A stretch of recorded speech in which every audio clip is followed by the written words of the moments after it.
good morning. So, nadaanan natin itong ating dating shutdown ng makina dito. So, sayang to mga boss. So, shutdown na to. So, apat na screw compressor dito meron mga boss. So, hindi na ito napalit simula nung shutdown natin. Sayang itong makina. Yan, apat na compressor mga boss. Master, nakakapanghinayang lang at hindi na ito maandar. Sayang. Ito yung compressor ng mga ang blocking. So yan siya. So panghinayang lang at na-shutdown na ito. Yung kanyang NH3 pump, 3 peraso. So, ang kanyang accumulator surge drum. Yan, sa taas, ang laki. So, ito ang kanyang reservoir. Ayan, malaki din ito mga boss. So, nakapanghinayang lang at ayan, naka-shutdown to. Tuloy-tuloy lang shutdown. Ayan, nag-ooperate dahil nga sa kaproblema doon sa kanyang kanyang capacity. So hindi makuha yung estimated capacity ng ng bloke. Tapos nagka-problema din yung mga compressor dahil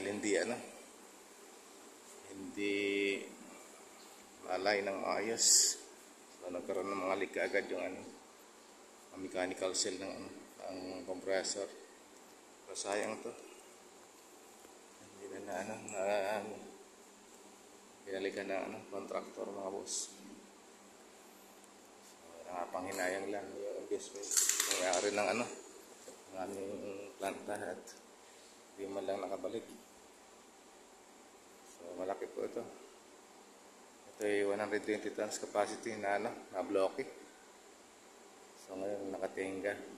So di ko lang alam kung kailan bubuhayin ulit ito mga boss. At ito.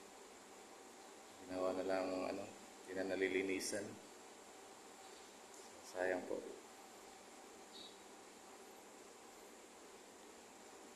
So takpan naman itong mga nakakontrol. Kaso sa tagal na naka-shutdown, almost 2 years na ito naka-shutdown boss, mga officer. At hindi na rin pinandar uli.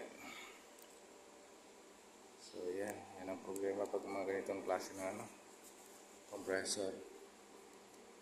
At hindi sigurado doon sa kanyang operation.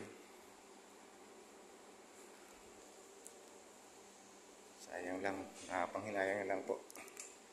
At isa ako dito sa nag-shutdown, pump out shutdown ng system na to para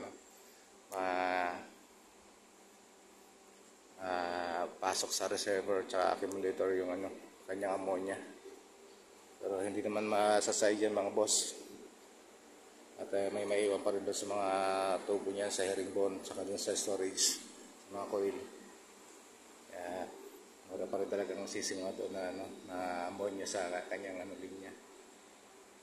So sayang lang. So pinakita ko lang sa inyo mga boss yung mga compressor na dito. So sayang. So hanggang dito po muna.